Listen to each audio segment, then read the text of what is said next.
Hello friends, आज हम लोग इंडियन नेशनल मूवमेंट का मॉडर्न हिस्ट्री से हमने शुरुआत करी है। 2 लेक्चर में हम लोग पूरा complete modern history Indian national movement से रिलेटेड जो भी फैक्ट फिगर हैं सब कंप्लीट कर लेंगे। तो आज ये फर्स्ट लेक्चर है, एक लेक्चर और होगा, दोनों में हम लोग कंप्लीट कर लेंगे। तो हमने शुरू किया है 1905 के बंगाल विभाजन से। बहुत इम्पोर्टेंट है, हमेशा क्वेश्चंस आते हैं बंगाल विभाजन, स्वदेशी आंदोलन। तो बंगाल विभाजन 1905 में हुआ और बंगाल विभाजन के साथ ही एक और चीज शुरू हुआ जिसको स्वदेशी आंदोलन बोलते हैं। तो बंगाल विभाजन क्या हुआ? बंगाल विभाजन 1905 में हुआ, 1905 में लॉर्ड कर्जन ने बंगाल विभाजन किया। लॉर्ड कर्जन का पूरा कार्यकाल, इसका 1899 से 1905 तक ही रहा और इसका पूरा कार्यकाल गलतियों भरा कार्यकाल माना जाता है, भूलों भरा कार्यकाल माना जाता है। बहुत ही इसके लॉर्ड कर्जन को उसके बुरे कार्यों के लिए ही याद किया जाता है। यूं तो ब्रिटिश गवर्नर्स नॉर्मली सब उनका नेगेटिव ही काम होता था, लेकिन इसका कुछ ज़्यादा है, इसीलिए इसका पूरा कार्यकाल कहा जाता है कि आयोगों का कार्यकाल है, कि डिफरेंट बड़े सारे कमीशंस का गठन किया। कारपोरेट अधिनियम, कलकत्ता कारपोरेशन अधिनियम इसी के समय आया। तो इस तरह से बहुत सारे इसने जो इस तरह के कानून नियम बनाए जो कि भारतीयों के लिए, विशेषकर बंगाल के लिए, वो सही नहीं थे। तो क्या हुआ इसमें? भारतीय राष्ट्रीय कांग्रेस की स्थापना के साथ ही संपूर्ण भारत ब्रिटिश शासन के विरुद्ध एक मुख्य धारा में शामिल हो गया, जिसके बाद बंगाल तक भारतीय राष्ट्रीयवाद का प्रधान केंद्र था। जैसा कि हम लोग जानते हैं 1911 के पहले कलकत्ता भारत की ब्रिटिश की राजधानी हुआ करता था, ब्रिटिश इंडिया का राजधानी कलकत्ता हुआ करता था और बंगाल का केंद्र था कलकत्ता। तो इस ढंग से देखा जाए तो वहाँ पे किसी भी तरह की अगर भारत में कोई भी क्रांतिकारी गतिविधि होती थी तो उसके कहीं ना कहीं सूत्र जुड़े होते थे कलकत्ता से, बंगाल से। तत्कालीन बंगाल में आधुनिक बिहार, उड़ीसा, पश्चिम बंगाल, बांग्लादेश आते थे। जो हम बंगाल की बात करते हैं तो उसमें क्या आता था? बंगाल, बिहार, उड़ीसा जो आज का है और पूरा बांग्लादेश, ये सब उस समय आते थे। लॉर्ड कर्जन ने प्रशासनिक सुविधा का बहाना बनाकर बंगाल को 2 भागों में बांट दिया। लॉर्ड कर्जन का ये कहना था कि वो बंगाल का विभाजन प्रशासनिक कारणों से कर रहा है, क्योंकि उस समय पूरा बंगाल का पॉपुलेशन 1/4 ऑफ इंडियाज पॉपुलेशन था। जैसे उस समय अगर 30 करोड़ पॉपुलेशन था तो 8 करोड़ से ज्यादा पूरा पॉपुलेशन बंगाल का ही था। तो ये तर्क दिया लॉर्ड कर्जन ने कि इस वजह से हमने किया है, जबकि कारण ये नहीं था। कारण प्रशासनिक न होकर के राजनीतिक था। ये सवाल अक्सर आता है, इसलिए बताया जा रहा है कि कारण प्रशासनिक नहीं था, बहाना प्रशासनिक था, कारण राजनीतिक था। हिंदू मुस्लिम में दरार डालना ये मुख्य कारण था, लोगों में बंटवारा करना। बंगाल विभाजन की सर्वप्रथम घोषणा 3 दिसंबर 1903 को हुई। घोषणा मतलब कि इस तरह की चीज होगी, पार्टीशन होगा, ये हुआ। और 16 अक्टूबर को ये घोषणा लागू किया गया। 16 अक्टूबर 1905 को बंगाल को विभाजित कर दिया गया, वो जमीन पे लागू हो गया। उसके बाद राष्ट्रीय नेताओं ने इसका बहुत विरोध किया। बंगाल के नेताओं ने इसे क्षेत्रीय और धार्मिक आधार पर बांटने का प्रयास माना। अभी ये जो बोल रहा था कि नहीं राजनीतिक एडमिनिस्ट्रेटिव रीजन है, वो कारण नहीं था, वो क्षेत्रीय और धार्मिक आधार पर बांटना चाहता था। क्योंकि बंगाल का जो उसने विभाजन किया ईस्ट और वेस्ट बंगाल में, पूर्वी और पश्चिम बंगाल में जो किया, उसमें पूर्वी बंगाल का जो हिस्सा था, जिसमें पूर्वी बंगाल प्लस आसाम और कुछ और इधर का भी कुछ एरिया आता था जहां पर मुस्लिम बाहुल्य पॉपुलेशन था। मतलब ईस्टर्न बंगाल में मुस्लिम बाहुल्य था और वेस्टर्न बंगाल, मतलब western Bengal plus Bihar plus Bengal, कुछ छत्तीसगढ़ का पार्ट, ये हिंदू बाहुल्य क्षेत्र था। तो इस तरह से बंटवारा करने की कोशिश की गई। उसके बाद हिंदू मुसलमानों ने अपनी एकता का प्रदर्शन दिखाने के लिए आंदोलन को 7 अगस्त 1905 से शुरू कर दिया चला है। देखिए, जब अभी 16 अक्टूबर जब इन्फोर्स नहीं हुआ था बंगाल विभाजन, उसके पहले ही 3 दिसंबर को घोषणा हुई, उसके पहले 7 अगस्त 1905 के, अभी एनफोर्समेंट के पहले एक बहुत इंपॉर्टेंट मीटिंग हुई, कहा जाता है कलकत्ता के टाउन हॉल की मीटिंग। तो कलकत्ता के टाउन हॉल में उस समय के बड़े नेताओं ने, बड़े क्रांतिकारी नेताओं ने, गरम दल के नेताओं ने एक मीटिंग की और वहां पे डिसाइड हुआ, कुछ चीजें उन लोगों ने डिसाइड की। किसके लिए? स्वदेशी आंदोलन के लिए। स्वदेशी आंदोलन के लिए 2 मुद्दों को उस दिन फाइनलाइज किया गया। एक कि विदेशी सामान का बहिष्कार किया जाएगा और स्वदेशी वस्तुओं का यूज किया जाएगा, इस्तेमाल किया जाएगा। इस तरह 1905 को कलकत्ता टाउन में सभा हुई थी, मीटिंग हुई थी, उस दिन ये डिसाइड किया गया और उसी के बाद से ये आंदोलन, स्वदेशी आंदोलन तेजी पकड़ा। स्वदेशी तथा बहिष्कार आंदोलन की उत्पत्ति बंगाल विभाजन विरोधी आंदोलन के रूप में हुई। जैसे ही बंगाल विभाजन हुआ, उसी के बाद तुरंत शुरू हो गया स्वदेशी आंदोलन। इसके अंतर्गत विदेशी कपड़ों की होलियां जलाई गई और विदेशी कपड़े बेचने वाले दुकानों के सामने प्रदर्शन किया गया। मतलब जो विदेशी वस्तुओं का पूरा बहिष्कार हुआ, सिर्फ बंगाल में नहीं, पूरे भारत में ये धीरे धीरे आंदोलन फैल गया। इस प्रकार बंगाल के नेताओं ने बंगाल विभाजन विरोधी आंदोलन को स्वदेशी और बहिष्कार आंदोलन के रूप में परिवर्तित कर इसे नेशनल लेवल का बना दिया, राष्ट्रीय स्तर तक इसकी व्यापकता प्रदान की। ये आंदोलन, ये सबसे महत्वपूर्ण ये जानना है कि ये 1905 में स्वदेशी आंदोलन जो शुरू हुआ 1906 में, वो सिर्फ बंगाल तक सीमित नहीं था, ये पूरे व्यापक राष्ट्रीय स्तर तक फैल गया था, जिसका पंजाब में लाला लाजपत राय ने नेतृत्व किया। महाराष्ट्र, मतलब उस समय मुंबई प्रेसिडेंसी होता था, उसमें तिलक ने किया, बाल गंगाधर तिलक ने किया, ठीक है ना। दिल्ली में सैयद हैदर रजा ने किया। ये सब इंपॉर्टेंट नाम है, आपको याद रखना है। सैयद हैदर रजा ने दिल्ली में इसको लीड किया। तो इस तरह से पूरे भारत में ये आंदोलन, ये स्वदेशी आंदोलन फैल गया। और इसके अलावा 1-2 चीजें और भी इससे रिलेटेड जानिए कि बाल गंगाधर तिलक ने इस स्वदेशी आंदोलन को फैलाने के लिए 2 चीजों को और जोड़ा। शिवाजी त्योहार मनाना शुरू किया गया, शिवाजी का, और गणेश उत्सव मनाना शुरू किया गया। ये दोनों से कॉमन लोगों को जोड़ने का एक सुझाव दिया शिवाजी ने, और शिवाजी कह रहा हूं, बाल गंगाधर तिलक ने। और ये त्योहार शुरू हुआ और तभी से मनाया जाता है। आज भी शिवाजी उत्सव मनाया जाता है, गणेश उत्सव मनाया जाता है। तो उन्होंने इसकी शुरुआत की थी। क्रांतिकारी आंदोलनों से इन सब जो एथनिक कल्चरल चीजें थी उसको जोड़ा, तो इसीलिए ताकि मास उससे रिलेट कर सके क्रांतिकारी आंदोलनों से।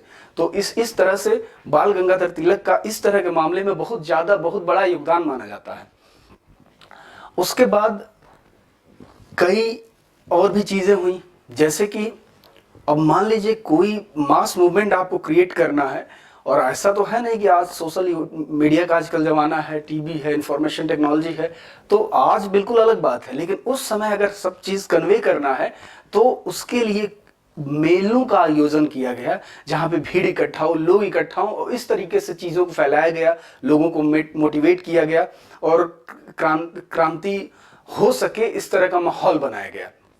दूसरा चीज ये भी कि मान लीजिए आपने स्वदेशी के इस्तेमाल के लिए आंदोलन शुरू किया, स्वदेशी मूवमेंट किया है और बाइकआउट कर रहे हैं विदेशी वस्तुओं का, तो ये चीज एग्जीक्यूट हो सके उसके लिए आपको कोई ना कोई स्वदेशी अल्टरनेटिव प्रोवाइड करना पड़ेगा।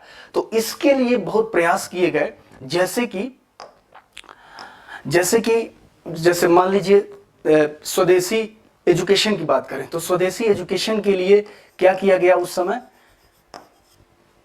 बंगाल नेशनल कॉलेज की स्थापना की गई। बंगाल नेशनल कॉलेज की स्थापना की गई शांति निकेतन के तर्ज पे। जो रविंद्रनाथ टैगोर ने शांति निकेतन की स्थापना की थी, उसी के तर्ज पे बंगाल नेशनल कॉलेज की स्थापना की गई।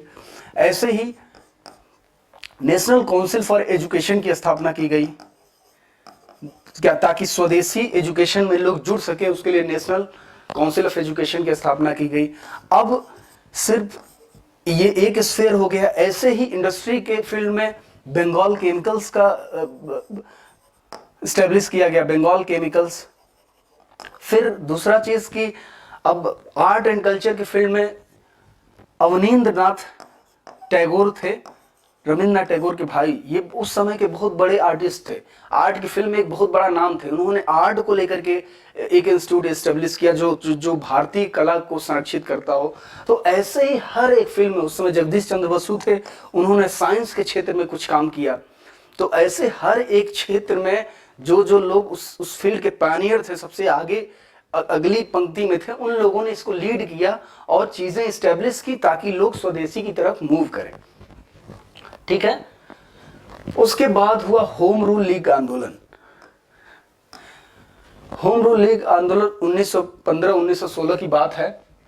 तो होम रूल लीग आंदोलन 15-16 में दो होम रूल लीग आंदोलनों का स्टेब्लिशमेंट हुआ, की स्थापना हुई। सबसे पहले ये अक्सर आता है, बाल गंगाधर तिलक ने किया, गंगाधर तिलक ने किया। उसके बाद दूसरा श्रीमती एनी बेसेंट ने किया, क्योंकि दोनों लोगों ने 1916 में ही किया। तो कई बार ये क्वेश्चन आ जाता है कौन पहले किया कौन बाद किया। दोनों लोगों 1916 में किया, लेकिन पहले बाल गंगाधर तिलक ने किया, उसके बाद श्रीमती एनी बेसेंट ने किया। बाल गंगाधर तिलक ने मुंबई में किया, ठीक है ना, मतलब मुंबई प्रेसिडेंसी में, और मद्रास प्रेसिडेंसी में इन्होंने किया, श्रीमती एनी बेसेंट ने किया। ठीक है। भारतीय होम रूल लीग का गठन आयरलैंड के होम रूल लीग के नमूने पर किया गया। ये एनी बेसेंट जो है आयरलैंड मूल की थी और वहां पे इस तरह के आंदोलनों का उनको एक्सपोजर मिला था, इसलिए आने के बाद उन्होंने सबसे पहले सोचा कि यहाँ पे भारत में होम रूल लीग की स्थापना करना है। इसी दौरान होम रूल लीग के दौरान ही तिलक ने अपना प्रसिद्ध नारा स्वराज्य मेरा जन्मसिद्ध अधिकार है और मैं इसे लेकर रहूंगा दिया था। अक्सर ये भी क्वेश्चन पूछता है। 1917 का वर्ष होम रूल के इतिहास में एक मोड़ बिंदु है। जून में एनी बेसेंट तथा उनके सहयोगियों को गिरफ्तार कर लेने के पश्चात आंदोलन जब अपना बिल्कुल चरम पे था, 1917 में ही इन लोगों को गिरफ्तार कर लिया गया होम रूल जब। उसके बाद क्या हुआ, 1917 में मॉन्टेग्यू चेम्सफोर्ड 1919 में जो भारत शासन अधिनियम आया, उसके दौरान कुछ इन लोगों की बातें मान ली गई। जो स्वराज्य में थोड़ा सा इन लोगों को राइट दे दिया गया, स्वशासन का थोड़ा अधिकार दे दिया गया 1919 में। इसके बाद जिसमें होम रूल का समर्थन किया गया था, इस आंदोलन में एक और निर्णायक मोड़ ला दिया। लीग ने अपने उद्देश्यों की सफलता के लिए एक कोष बनाया तथा धन एकत्रित किया, सामाजिक कार्यों का आयोजन किया तथा स्थानीय प्रशासन कार्यों में भागीदारी भी निभाई। ठीक है। तो होम लीग समाप्त होने का एक कारण यह भी है कि कुछ बातें उसकी मॉन्टेग्यू चेम्सफोर्ड 1919 के सुधार में मान ली गई थी। ये भी एक कारण है, कुछ बातें बहुत कम, तो इसलिए भी ये होम रूल आंदोलन धीरे धीरे समाप्त हो गया। उसके साथ ये भी जान लीजिए होम रूल लीग में एक हो गया ये आंदोलन। लखनऊ समझौता हुआ 1916 में, बहुत महत्वपूर्ण है। कांग्रेस का अधिवेशन हुआ था, लखनऊ अधिवेशन, ये बहुत महत्वपूर्ण है, अक्सर इसमें से क्वेश्चन आता है। लखनऊ समझौता वर्ष 1914 में तिलक जो मांडले जेल से लौटने के बाद समझौतावादी हो गए थे तथा एनी बेसेंट ने मिलकर कांग्रेस के दोनों गुटों को नजदीक लाने का प्रयास किया। देश में बढ़ रही राष्ट्रवादी भावना और राष्ट्रीय एकता की आकांक्षा के कारण 1916 में कांग्रेस के लखनऊ अधिवेशन में ऐतिहासिक महत्व की दो घटनाएं हुई। 1907 के सूरत अधिवेशन में कांग्रेस दो भागों में बंट गया था, गरम दल और नरम दल। तो उसके बाद दोबारा एक होने में 1916 का जो लखनऊ अधिवेशन हुआ, उसी में ये दोनों एक हुए। जो गरम दल और नरम दल था, दोनों एक हो गए।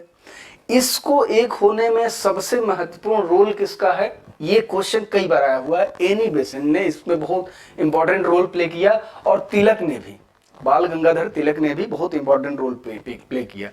ठीक है। इसमें दो घटनाएं बहुत महत्वपूर्ण हुई। एक तो कांग्रेस के दोनों दोनों जो लाल बाल पाल थे, मतलब गरम दल और नरम दल दोनों मिल गए, दोनों में समझौता हो गया। पहली है कि कांग्रेस दोनों धड़े फिर से एक हो गए। इस अधिवेशन की दूसरी महत्वपूर्ण उपलब्धि है कि यह अपने पुराने मतभेद भुलाकर कांग्रेस और मुस्लिम लीग ने सरकार के समक्ष एकता प्रदर्शित करते हुए साझी राजनीतिक मांगे रखी। मुस्लिम लीग हमेशा उसका कोई भी राजनीतिक पक्ष उसका हमेशा वही रहता था जो कांग्रेस है उसका जस्ट अपोजिट रहता था। कांग्रेस अगर ए कहती थी तो वो बी कहती थी। तो इस चीजों को भुला करके दोनों ने आपस में समझौता किया। मुस्लिम लीग और कांग्रेस एक साथ आई और दोनों ने इस तरह का समझौता हुआ कि हम सरकार के सामने एक दिखें, तभी वो लोग कोई इस तरह का हमें जिस तरह जो क्रांति लाना चाहते हैं या जो हमें आजादी चाहिए या जो भी स्वशासन चाहिए उसके वो तभी होगा जब हम एक होंगे। बटे रहेंगे तब नहीं होगा। नेक्स्ट है रोलेट एक्ट और जलियांवाला बाग हत्याकांड। देखिए 1919 में एक एक्ट आया जिसको बोला जाता है रोलेट एक्ट। रोलेट एक्ट ने यह अधिकार दे दिया सरकार को कि वह किसी भी भारतीय पर अदालत में बिना मुकदमा चलाए ही जेल बंद में डाल सकती है। ये इसको बिना अपील का कानून कहा जाता है, बिना दलील बिना अपील का कानून। तो इसका पूरे भारत में बहुत विरोध हुआ। हम लोग जानते हैं इसका बहुत विरोध हुआ रोलेट एक्ट का चारों तरफ। उसी के विरोध में 1919 में रोलेट एक्ट के विरोध में ही गांधी जी ने पहली बार सत्याग्रह का आरंभ किया। ये पहली बार एक अखिल भारतीय सत्याग्रह का, ये क्वेश्चन आया हुआ है कई बार। गांधी जी ने पहली बार कब एक कॉमन जो सिविल मूवमेंट है वो कब शुरू किया पहली बार, तो वो 1919 के सत्याग्रह में किया है। क्योंकि कई बार जैसे हम सुनते हैं हम जानते हैं कि 1917 में उन्होंने किया, कई तरह के आंदोलन, खेड़ा आंदोलन था और भी बहुत सारे आंदोलन किए। सत्याग्रह बिहार में शुरू किया, चंपारण में। तो ये सब बहुत स्पेसिफाइड, कहीं किसान के लिए था, कहीं मिल मजदूर के लिए था, किसी पर्टिकुलर के लिए था। ये ओवरऑल पहली बार शुरू किया गया कब 1919 में एक अखिल भारतीय सत्याग्रह शुरू किया गया। उसमें डॉक्टर सैफुद्दीन किचलू और डॉक्टर सत्यपाल जैसे लोकप्रिय नेताओं की गिरफ्तारी के विरोध में अमृतसर के जलियांवाले बाग में एक सभा का आयोजन किया गया। जब रोलेट एक्ट का विरोध चल रहा था, इस विरोध में बहुत सारे नेताओं को जेल हुई। इसी में सैफुद्दीन किचलू और डॉक्टर सत्यपाल, जो कि वहां के पंजाब के बड़े नेता थे, इन दोनों को जेल कर हो गई थी। उसके बाद वहां पे लोग एक बाग में सभा आयोजन करके शांतिपूर्ण प्रदर्शन कर रहे थे, इस गिरफ्तारी का विरोध कर रहे थे। तब तक जनरल डायर ने सभा के आयोजन को सरकारी आदेशों की अवहेलना माना तथा सभा के स्थल को सशक्त सैनिकों के साथ घेर लिया और बिना किसी पूर्व चेतावनी के सभा पर गोलियां चला दी, जिसमें हजारों लोगों की मृत्यु हुई। इसी घटना को जलियांवाला बाग का हत्याकांड कहा जाता है। इस घटना में 1000 से ज्यादा लोग मारे गए थे, जिसमें बच्चे, बूढ़े, महिलाएं सब शामिल थी। उनके जो ऑफिशियल डेटा है, इनका ब्रिटिश गवर्नमेंट का उसमें दिया हुआ 300-350, लेकिन बाकी लोग बताते हैं जो भारतीयों ने जो जांच की, क्योंकि जो भारतीय नेता थे उन लोगों ने भी अपनी कमेटी बनाई इसके जांच के लिए, तो उन लोगों को नंबर, ये फिगर ज्यादा उनको पता लगा, 1000 तक बहुत पता लगा, लेकिन गवर्नमेंट ऑफिशियल डेटा 300 के आसपास देती है। इस घटना में 1000 से अधिक लोग मारे गए, जिसमें युवा, महिलाएं, बच्चे सभी शामिल थे।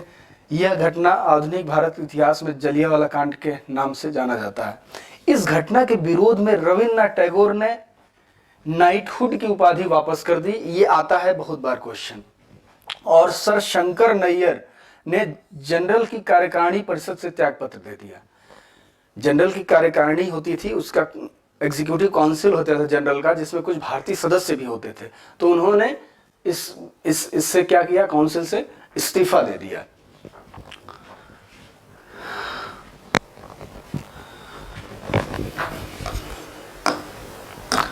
नेक्स्ट है खिलाफत आंदोलन। खिलाफत आंदोलन 1919 में शुरू हुआ। ठीक 1919 में प्रथम विश्व युद्ध की समाप्ति पर भारतीय मुसलमान तुर्की के प्रति होने वाले व्यवहार से क्षुब्ध थे। युद्ध के दौरान ब्रिटिश प्रधानमंत्री लॉयड जॉर्ज ने 2 आश्वासन दिए थे। क्या क्या आश्वासन दिया था? 2 आश्वासन दिए थे युद्ध के बाद कि युद्धोपरांत तुर्की को आत्मनिर्णय का अधिकार होगा। मतलब हम ये कौन सा निर्णय, तुर्की के बारे में ये आश्वासन दिया था वहां ब्रिटेन ने, उसका भारत के मुसलमानों पे भी असर था, इसलिए हम लोग देख रहे हैं। तो युद्ध के बाद उनको, तुर्की को अपना खुद अधिकार होगा कि खुद निर्णय करे क्या करना है, और दूसरा वहां के खलीफा की स्थिति के बारे में ब्रिटेन कोई हस्तक्षेप नहीं करेगा। ये दो चीजें कही कि भाई हम आपके खलीफा को हम कुछ छुएंगे नहीं और खुद वो लोग डिसाइड करेंगे कि कौन क्या करना है किसको। लेकिन बाद में सरकार इन वादों से मुकर गई।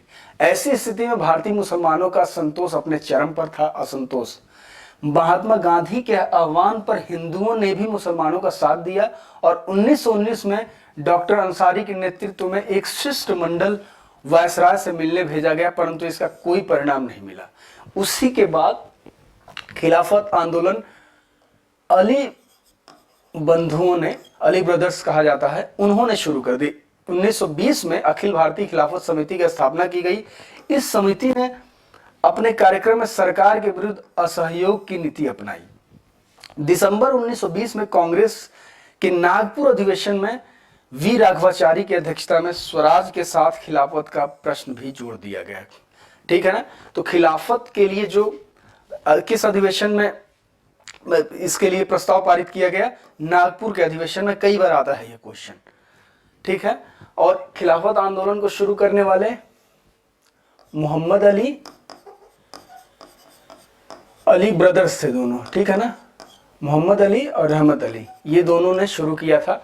और ये जो अखिल भारतीय खिलाफत समिति है, इसके अध्यक्ष कौन थे? गांधी जी। बहुत बार आया हुआ क्वेश्चन ये भी है। महात्मा गांधी को भारतीय खिलाफत समिति का अध्यक्ष नियुक्त किया गया था। उसके बाद असहयोग आंदोलन हो जाता है शुरू। असहयोग आंदोलन 1920 में होता है। रोलेट एक्ट, जलियांवाला बाग हत्याकांड के बाद पंजाब में मार्शल लॉ, खिलाफत के विवाद आदि घटनाओं से अंग्रेजों के प्रति भारतीय दृष्टिकोण में व्यापक परिवर्तन आ गया था। कई सारी चीजों की मार्शल लॉ लगा दिया है। उसके पहले रोलेट एक्ट आया था, उसके बाद जलियांवाला बाग हत्याकांड हो गया। तो इस तरह की चीजों में लोग भारतीय दृष्टिकोण में बहुत परिवर्तन आ गया। अंग्रेजों को और ज्यादा संशय भरे नजरों से देखने लगे। 1920 में नागपुर में आयोजित कांग्रेस के वार्षिक अधिवेशन, जिसकी अध्यक्षता विजय राघवाचारी कर रहे थे, में असहयोग आंदोलन का अनुमोदन कर दिया गया। खिलाफत आंदोलन का, असहयोग आंदोलन का, दोनों का प्रस्ताव पारित हो गया नागपुर के अधिवेशन में। यह ध्यान रखना है, नागपुर के अधिवेशन में असहयोग आंदोलन का प्रस्ताव पारित हुआ। सरकार ने इस आंदोलन को कुचलने के लिए दमन की नीति अपनाई और स्थान परिवर्तन के साथ साथ भिन्नता आ गई। 5 फरवरी 1922 को चौरी चौरा नामक गांव में 3000 किसानों के एक कांग्रेसी जुलूस पर पुलिस ने गोली चलाई।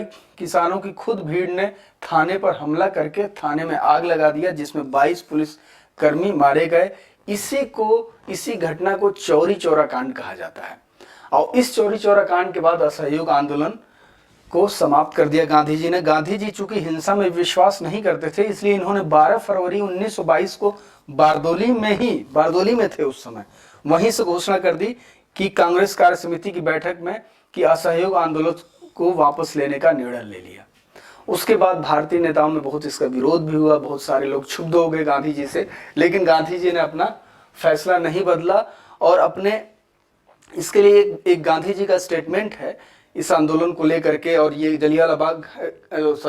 ये चौरी चौरा कांड को लेकर के, कि इस असहयोग आंदोलन को वो अपनी हिमालय इतनी बड़ी भूल बताते हैं। तो ये भी क्वेश्चन आया हुआ है। ठीक है ना। इस घटना के बाद वो ऐसा कहते हैं कि उससे अच्छा तो ये आंदोलन हम शुरू ही नहीं किए होते, इतने सारे लोग मारे गए। तो ये हिमालय भरी भूल किसको बोलते हैं? तो अपने असहयोग आंदोलन को बोलते हैं, ये ध्यान रखिएगा। साइमन आयोग, साइमन कमीशन आया। ठीक, साइमन कमीशन 1919 के अधिनियम में इस बात की व्यवस्था की गई थी कि 10 वर्षों बाद मॉन्टेग्यू चेम्सफोर्ड सुधारों की समीक्षा की जाएगी। उसमें परिवर्तन की संभावनाओं की जांच के लिए एक आयोग का गठन किया जाएगा। इस प्रावधान के तहत 1929 में एक आयोग की नियुक्ति की जानी थी। 1919 के भारत शासन अधिनियम के आधारों पर चुनाव हुआ, उस पर सरकारें बनी, कुछ शासन हुआ भारत में। 1919 का जो भारत शासन अधिनियम, जिसको मॉन्टेग्यू चेम्सफोर्ड सुधार भी कहा जाता है, ये जब आया तभी उसी में ये भी कानून था कि 10 वर्ष बाद एक कमीशन का गठन होगा और वो देखेगी कि इस शासन में इसके आधार पर जो शासन चल रहा है उसमें किस तरह की खामियां हैं, क्या अच्छाइयां हैं, उन सबको ऑब्जर्व करेगी, देखेगी और रिपोर्ट भेजेगी। तो इसी के लिए साइमन कमीशन आया था। सर साइमन की अध्यक्षता में 7 सदस्यीय एक कमीशन का गठन हुआ था। तत्कालीन वायसराय लॉर्ड इरविन, उस समय इरविन 1927 में इरविन थे। निर्धारित समय से 2 वर्ष पूर्व 8 नवंबर 1927 को इंडियन इंस्टीट्यूट आयोग की नियुक्ति कर दी तथा 7 सदस्यीय आयोग के अध्यक्ष सर जॉन साइमन थे, जिनके नाम पर यह साइमन आयोग के नाम से विख्यात हुआ। होना था 1929 में, लेकिन ये लोग 2 साल पहले ही इस आयोग का गठन कर दिए। ठीक, तो इससे इनकी मंशा पे भी प्रश्न चिन्ह उठता है कि पूरा वो ठीक से देखना नहीं चाहते थे कि भाई 10 वर्ष में कैसा फंक्शन हुआ, क्योंकि 1919 के भारत शासन अधिनियम में कुछ ये छोटा मोटा सुधार दिए थे, कुछ भारतीयों को हल्का फुल्का अधिकार दिए थे, वो भी इनको लग रहा था कि जल्दी से छीने 1927 में ही। कांग्रेस के मद्रास अधिवेशन में इस आयोग को बहिष्कार करने का निर्णय सर्वसम्मत से लिया गया। कांग्रेस का अधिवेशन हुआ, उसमें मद्रास अधिवेशन में ही आयोग को, साइमन कमीशन का आयोग को बहिष्कार करना है, इसका फैसला लिया गया। 3 फरवरी 1928 को समय साइमन कमीशन आयोग भारत में आया। सबसे पहले कहां पे आया, कई बार आता है, मुंबई में आया। साइमन आयोग के भारत आने पर देश के सभी नगरों में हड़ताल हुआ और जुलूस निकाला गया। सभी नगरों में, सबसे पहले मुंबई में आया था और जनता के विरोध को कुचलने के लिए सरकार ने निर्मम दमन पुलिस कार्यवाहियों का सहारा लिया और इन्हीं सब कार्यवाहियों में पंडित नेहरू भी जेल में गए, उनको भी लाठियां पड़ी। और लाहौर में लाल लाजपत राय साइमन कमीशन के विरोध में एक भीड़ का नेतृत्व कर रहे थे, जिसके दौरान लाठीचार्ज हुआ और लाल लाजपत राय को उन्हीं लगी लाठियों की चोट से बाद में कुछ दिनों बाद उनकी मृत्यु हो गई। उसी दौरान उनका एक कथन है लाला लाजपत राय का कि मेरे शरीर पर पड़ी चोट की लाठी का एक एक प्रहार ब्रिटिश साम्राज्य के ताबूत की आखिरी कील साबित होगी। कई बार आया क्वेश्चन है, बहुत इंपॉर्टेंट है, याद रखिए आप। नेहरू रिपोर्ट, उसके बाद नेहरू रिपोर्ट आता है 1928 में। नेहरू रिपोर्ट आता है 1928 में। साइमन आयोग की नियुक्ति और उसके विरोध के पश्चात भारत सचिव ने भारतीयों को की क्षमता पर प्रश्न चिन्ह लगा दिया और उन्हें अपने लिए एक सर्वमान्य संविधान बनाने की चुनौती दी। देखिए क्या हुआ, साइमन कमीशन आया भारत के लिए कि भाई देखने के लिए कि कैसा है यहाँ पे, मतलब किस तरह का प्रशासन चला 10 वर्षों तक। इस चीज में कोई भारतीय नहीं था, इसलिए भी साइमन कमीशन का विरोध हुआ, उसको व्हाइट मैन कमीशन कहा गया। तो जब ये लोगों ने कहा कि कोई भारतीय नहीं है, कोई भारतीय भी होना चाहिए, तो भारत का जो सचिव था या जो ब्रिटिश गवर्नमेंट थी, ऐसा समझिए, उन्होंने कहा कि आप लोगों के अंदर इतनी योग्यता नहीं है कि आप इस तरह का कोई मतलब कानून तैयार कर सकें जिससे कि जो सभी भारतीयों पर लागू होता, जो सभी माने उसको। तो बहुत बुरा लगा इन लोगों को, भारतीय नेताओं को, और उन्होंने ऑल पार्टी मीटिंग की। ऑल पार्टी मीटिंग करने के बाद एक 9 सदस्यीय समिति बनाई जिसके अध्यक्षता मोतीलाल नेहरू ने की। मोतीलाल जिसके अध्यक्ष थे, और इन्होंने ही एक रिपोर्ट तैयार किया, एक मतलब स्ट्रक्चर तैयार किया, एक संविधान का मतलब यहाँ के लिए शासन का क्या क्राइटेरिया हो, किस ढंग से हो, उन सब का, उसी को बोला जाता है नेहरू रिपोर्ट। डॉक्टर मुख्तार अहमद अंसारी की अध्यक्षता में एक सर्वदलीय सम्मेलन का आयोजन 19 मई 1926 को किया गया। इस सम्मेलन के अंत में मोतीलाल नेहरू की अध्यक्षता में एक समिति का गठन किया गया। ठीक है, इस समिति ने 10 अगस्त 1928 को लखनऊ में हुए एक सर्वदलीय सम्मेलन में अपने संविधान का प्रारूप पेश किया, जिसे नेहरू रिपोर्ट का नाम दिया जाता है। जो ये प्रारूप बनाए उसको नेहरू रिपोर्ट जिसे कहा जाता है, 1928 के लखनऊ अधिवेशन में इन्होंने पेश किया। ठीक है ना, 2 साल के टाइम में ही इन्होंने कंप्लीट कर लिया। रिपोर्ट में भारत को डोमिनियन राज्य का दर्जा दिया जाने की मांग किया गया था, लेकिन राष्ट्रवादियों की एक वर्ग को इस पर आपत्ति थी। वह डोमिनियन राज्य के स्थान पर पूर्ण स्वतंत्रता का समर्थन कर रहे थे। लखनऊ में डॉक्टर अंसारी की अध्यक्षता में पुनः सर्वदलीय सम्मेलन हुआ, जिसमें नेहरू रिपोर्ट को स्वीकार कर लिया गया। नेहरू रिपोर्ट कांग्रेस द्वारा स्वीकार कर लिया गया।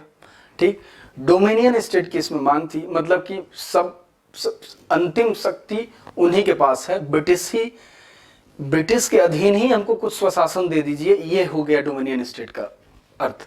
तो इस पे भी ये है, इस पे भी ब्रिटिश गवर्नमेंट ने कुछ मानी नहीं, लेकिन ये है, कई बार पूछता है कि नेहरू रिपोर्ट के बारे में बताइए कुछ, तो ये सारी चीजें अगर नेहरू रिपोर्ट के बारे में ऑब्जेक्टिव में आ जाता है तो ऐसे आ जाता है कि भाई वो डोमिनियन का था, डोमिनियन स्टेट का दर्जा उसमें मांगा गया था या पूर्ण स्वराज्य था, तो आपको ध्यान रखना है कि भाई डोमिनियन की बात की गई थी। दूसरा, उसमें सेकुलर राष्ट्र की परिकल्पना थी कि नहीं, तो हाँ सेकुलर की बात की गई थी। फंडामेंटल राइट का कुछ था कि नहीं उसमें, तो यस फंडामेंटल राइट की भी बात की गई थी। फिर उसमें सुप्रीम कोर्ट के एस्टेब्लिशमेंट की बात थी कि नहीं, तो हाँ सुप्रीम कोर्ट के एस्टेब्लिश करने की भी बात की गई थी। फिर उसमें यह भी पूछता है कि सेपरेट इलेक्टोरल को लेकर के, सांप्रदायिक प्रतिनिधित्व को लेकर के उसमें क्या प्रोविजन था, तो उसने सेपरेट इलेक्टोरल को लेकर को उस नेहरू रिपोर्ट ने मना किया था। सेपरेट इलेक्टोरल के लिए मना ही है उसमें, मतलब उसमें नहीं है नेहरू रिपोर्ट में। उसके बाद होता है सविनय अवज्ञा आंदोलन शुरू। सविनय अवज्ञा आंदोलन 1930 में शुरू होता है। जब भी सविनय अवज्ञा आंदोलन आप सुने तो आपके दिमाग में तुरंत आ जाना चाहिए दांडी मार्च। दांडी मार्च में साबरमती से दांडी तक पदयात्रा की गांधी जी ने और उनके कुछ मित्रों ने, 52 मित्रों ने या 72 मित्रों ने। उसके बाद वहां पहुंच करके नमक बनाया, नमक कानून तोड़ा। उसके साथ ही नमक कानून तोड़ने के साथ ही सविनय अवज्ञा आंदोलन का प्रारंभ हुआ। 1930 में साबरमती आश्रम से कांग्रेस कार्यकारिणी की बैठक में सविनय अवज्ञा आंदोलन को चलाने की संपूर्ण शक्ति महात्मा गांधी के हाथों में सौंप दी गई।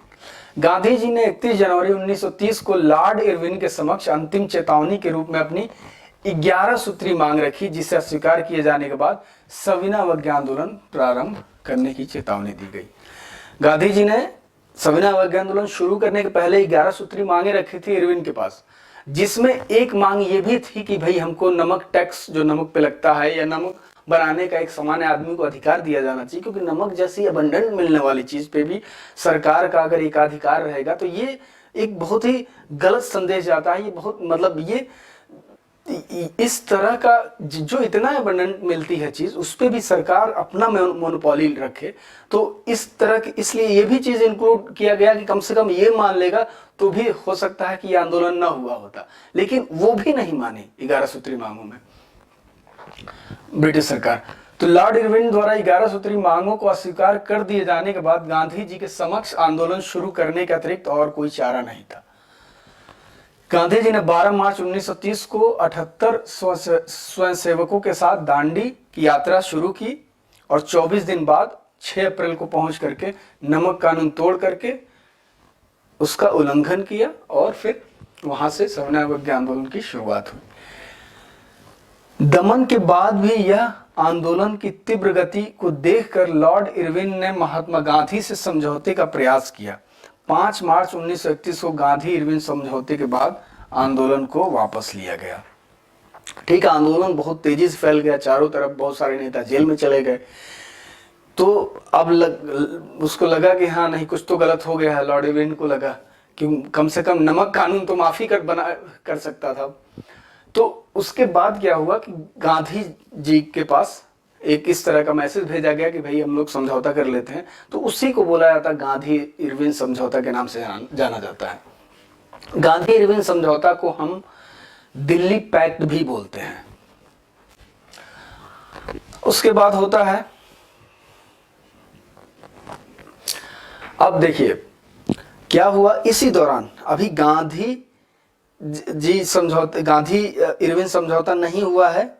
उसके पहले क्या हुआ, उसके थोड़ा पहले 1930-31 के दौरान गोलमेज सम्मेलन शुरू हो गया। गोलमेज सम्मेलन, प्रथम गोलमेज सम्मेलन, वायसराय कौन था? Lord Irwin. उद्देश्य क्या था? साइमन कमीशन के सुझावों पर विचार करने के लिए। जो साइमन कमीशन यहाँ आई थी, अपना रिपोर्ट सौंपी थी ब्रिटिश गवर्नमेंट को, और वहाँ पे लंदन में बुलाया गया था कि भाई उसके जो भी विचार हैं, जो भी उसका एनालिसिस है साइमन कमीशन का, उस पर हम लोग मिल बैठ के चर्चा करते हैं।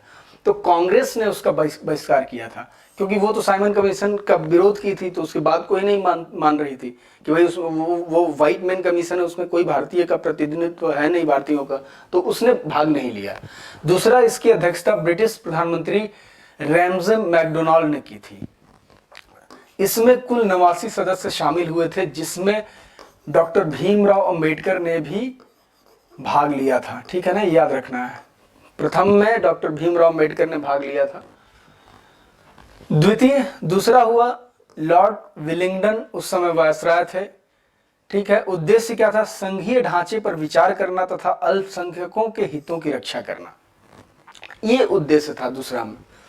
कांग्रेस ने इसमें भाग लिया। अब ये जो पहला राउंड टेबल कॉन्फ्रेंस हुआ, पहला जो गोलमेज सम्मेलन हुआ, उसी के बाद जो है, जब इसमें कांग्रेस ने भाग नहीं लिया, तो इरविन ने सोचा कि नहीं, अब कांग्रेस को तो बुलाना ही पड़ेगा, क्योंकि भारत को अगर बाहर कोई रिप्रेजेंट करता था जिसका एक ठीक ठाक एक्सेप्टेंस था सोसाइटी में, वो कांग्रेस ही थी। तो अगर कांग्रेस नहीं जाती है तो फिर बातचीत किससे हो रही है? छोटे छोटे जो संगठन थे, एक दो माइनॉरिटी बेस्ड, उन्हीं से बातचीत हो रही थी। तो इसलिए कि वहां की सरकारों ने कहा कि भाई गांधी जी को मनाओ, कांग्रेस को मनाओ, तो उसके लिए गांधी इरविन समझौता उसी के लिए हुआ। तो जब गांधी इरविन समझौता हो गया, तो उसी में गांधी जी मान गए, ठीक है, हम सेकेंड राउंड टेबल में हम क्या करेंगे, पार्टिसिपेट करेंगे, भाग लेंगे। तो उसके बाद द्वितीय गोलमेज सम्मेलन जब हुआ, तो उसमें गांधी जी जाते हैं, तो उसमें कांग्रेस ने इसमें भाग लिया। इसमें कुल 107 सदस्य शामिल हुए और किसी भी मुद्दे पर सहमति नहीं हो पाई। ध्यान रखना है, सेकेंड राउंड टेबल कॉन्फ्रेंस असफल रहा।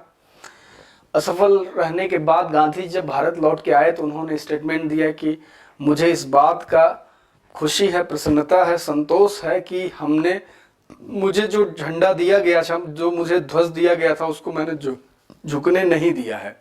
तो ये आता है एग्जाम में। तो कहने का मतलब, ये कोई सक्सेसफुल नहीं रहा, इसमें कुछ भी फाइनल कंक्लूजन कुछ भी निकल के नहीं आया। किस लिए सक्सेसफुल नहीं रहा? वहां पे कम्युनल अवार्ड की बात हो रही थी, सेपरेट इलेक्टोरल, मतलब अलग, सबका अलग प्रतिनिधित्व, कम्युनल प्रतिनिधित्व की बात हो रही थी। उस मुद्दे पे गांधी जी और डॉक्टर भीमराव अंबेडकर में टकराव हो गया। डॉक्टर भीमराव अंबेडकर का कहना था कि हमें सेपरेट इलेक्टोरल दिया जाए, हम अपना अलग प्रतिनिधित्व हमारा रहेगा और बाकी सवर्ण हिंदुओं से। इस मुद्दे पे गांधी जी नहीं माने और ये सेकेंड राउंड टेबल समाप्त हो गया। उसके बाद तीसरा भी गोलमेज सम्मेलन हुआ लॉर्ड वेलिंगटन के ही टाइम में। भारत में शासन सुधारों पर विचार करने ही हेतु हुआ। इसमें कुछ 46 सदस्यों ने भाग लिया, कांग्रेस ने भी इसमें भाग नहीं लिया। तो कांग्रेस ने सिर्फ दूसरे में भाग लिया, बाकी किसी में नहीं लिया, एक फैक्ट। दूसरा ये कि इन तीनों में भाग लिया किसने? डॉक्टर भीमराव अंबेडकर ने इन तीनों गोलमेज सम्मेलनों में भाग लिया। ये भी अनसक्सेसफुल रहा। तीसरा तो गोलमेज सम्मेलन अनसक्सेसफुल रहा, फाइनली कुछ इससे निकल के नहीं आया। गांधी इरविन समझौता, अब जो हम भी अब समझौता अभी हमने बात किया, अब वो देख लें क्या हुआ। फर्स्ट राउंड टेबल के बाद समझौता हुआ गांधी इरविन, उसके बाद सेकंड में वो भाग लेने गए गांधी जी। 5 मार्च 1931 को गांधी और इरविन के मध्य एक समझौता हुआ, जिसे गांधी इरविन समझौता के नाम से जाना जाता है। इस समझौते के तहत लॉर्ड इरविन ने निम्न आश्वासन दिए, इतनी सारी बातें कही। क्या कहा? सभी राजनीतिक बंदियों को रिहा कर दिया जाएगा। पॉलिटिकल जो भी कैदी थे राजनीतिक, उनको रिहा करने की बात की गई, मान लिया गया। आपातकालीन अध्यादेशों को वापस ले लिया जाएगा, क्योंकि 1930 में सविनय अवज्ञा आंदोलन शुरू हो गया था, तो बहुत तरह के आपातकालीन जहां जहां लगा था उसको हुआ कि भाई हम लोग जो आदेश दिए हम लोग वापस ले लेंगे। आंदोलन के दौरान जब्त की गई संपत्ति उनके स्वामियों को वापस कर दी गई। बहुत सारी संपत्तियां भी जब्त की गई थी, उनको वापस कर दिया जाएगा। एक और इम्पोर्टेंट, अभी जो नमक कानून की बात हो रही थी, समुद्र तट के निकट रहने वाले लोगों को अपने इस्तेमाल के लिए बिना कोई कर दिए नमक बनाने का छूट दे दिया गया। तो वो बात मान लिया गया, जो पहले मान लिए होते तो शायद आंदोलन न होता। सरकार मादक द्रव्यों तथा विदेशी वस्तुओं की दुकानों पर शांतिपूर्ण धरना देने वालों को गिरफ्तार नहीं करेगी। जिन सरकारी कर्मचारियों ने आंदोलन के दौरान नौकरी से त्यागपत्र दिया था, उन्हें नौकरी में वापस लेने में सरकार उदार नीति अपनाएगी। हाँ, जैसे गांधी जी ने जब 1930 में सविनय अवज्ञा आंदोलन शुरू हुआ तो उस समय इन्होंने सभी को आह्वान किया कि सभी लोग जो सरकारी नौकरियों में हैं अपनी नौकरी का बहिष्कार करें। तो बहुत सारे लोग नौकरी छोड़ दिए। तो अब वापस जब ये वापस रोल बैक कर रहे हैं, अगर इसको सविनय अवज्ञा आंदोलन को रोक रहे हैं, वापस ले रहे हैं, तो भाई उनकी नौकरी का क्या होगा। तो गांधी जी ने इसका समझौता किया कि भाई जो वैसे लोग हैं उनसे उदारता से पेश आया जाए। तो उस चीज को मान लिया ब्रिटिश गवर्नमेंट ने, मतलब इरविन ने। इसके अलावा सामान्य लोग, आम आदमी इस चीज से प्रसन्न नहीं था, मतलब इस चीज से दुखी था, इस समझौते से उतना प्रसन्न नहीं था वो, इसलिए क्योंकि उसी दौरान भगत सिंह, राजगुरु और सुखदेव, इन तीनों को फांसी की सजा सुनाई गई थी। तो ऐसा कहा जाता है कि भाई इन लोगों को भी इन पॉइंट्स में रखा था गांधी जी ने, लेकिन इस चीज को ब्रिटिश गवर्नमेंट, इरविन ने मना कर दिया, क्योंकि इसका ये कंडीशन था कि राजनीतिक बंदियों को रिहा करने के तहत ही इनको भी रिहा करने की बात हुई, लेकिन नहीं किया गया, क्योंकि जो हिंसा में इन्वॉल्व नहीं था सिर्फ उनके लिए था ये सभी राजनीतिक बंदियों को रिहा किया जाएगा। तो ये रहा गांधी इरविन समझौता।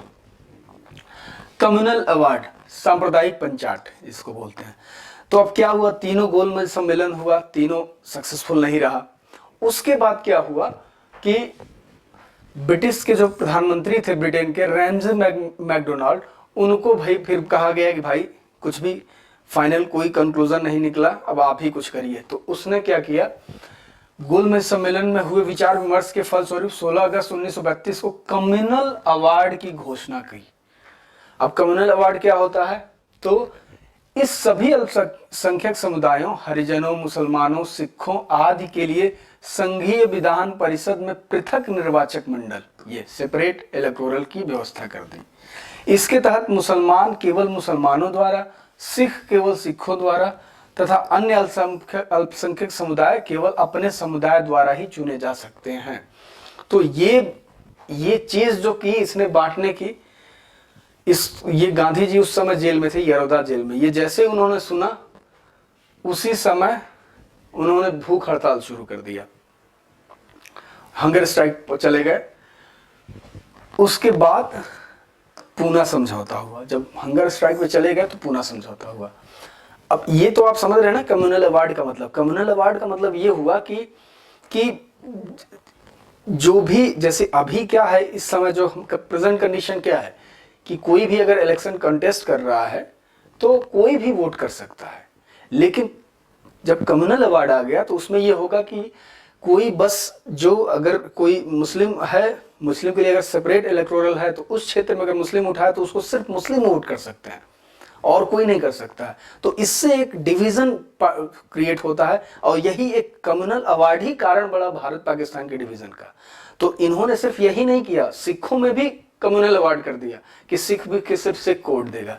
तो एक और संभावना थी बंटने की। उतना ही नहीं, इन्होंने और आगे बढ़ करके दलित समुदाय, शेड्यूल कास्ट के लिए भी वही चीज की कि उनको सिर्फ वही वोट देंगे। तो ये चीजें जब पता लगी गांधी जी को तो उन्होंने इसका बहुत विरोध किया और सितंबर 1932 में गांधी जी ने अंबेडकर के बीच एक समझौता हुआ जिसे पूना समझौता कहते हैं।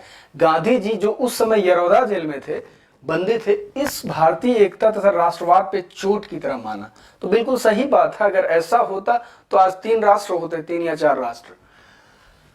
उन्होंने इस निर्णय को वापस न लेने के स्थिति में 20 सितंबर 1932 को आमरण अनशन प्रारंभ कर दिया। आमरण अनशन प्रारंभ किया और इसी के बाद इस समझौते के तहत दलित वर्ग के लिए एक पृथक निर्वाचक मंडल की व्यवस्था वापस ले ली गई। डॉक्टर भीमराव अंबेडकर ने आए और उसके बाद गांधी जी और भीमराव अंबेडकर में एक समझौता हुआ कि भाई, इन्होंने कहा कि भाई रोल बैक कर, वो वापस कर, मतलब जो तुम इस मांग रहे हो कम्युनल अवार्ड, इसकी वजह से बहुत डिवीज़न हो सकता है समाज में, तो ऐसा ना करो। फिर कुछ भी करके फाइनली मदन मालवीय भी आए, बहुत सारे और लोग आए, दोनों लोगों से बातें हुई, डॉक्टर भीमराव अम्बेडकर से, गांधी जी से। उसके बाद फाइनली ये डिसाइड हुआ कि जो भी सीट्स इनको दिया गया था, जैसे मान लीजिए एग्जैक्ट मुझे नहीं याद है, लेकिन जैसे अगर मान लीजिए उन्हें 40 सीट दी गई थी कम्युनल वार्ड के तहत दलित्स को, तो उनको अंबेडकर के सामने 120 सीट से ज़्यादा, 3 गुना सीटें उनको रिजर्व दे दी गई। तो रिजर्व में क्या होता है कि ये आएगा, यहाँ से जो कंटेस्ट करेगा वो क्या होगा, वो schedule caste schedule tribe community का ही होगा, लेकिन वोटिंग सब लोग कर सकते हैं। तो इस ग्राउंड पे क्या किया गया, ये पूना समझौता हो गया और गांधी जी का व्रत टूट गया, आमरण अनशन वाला।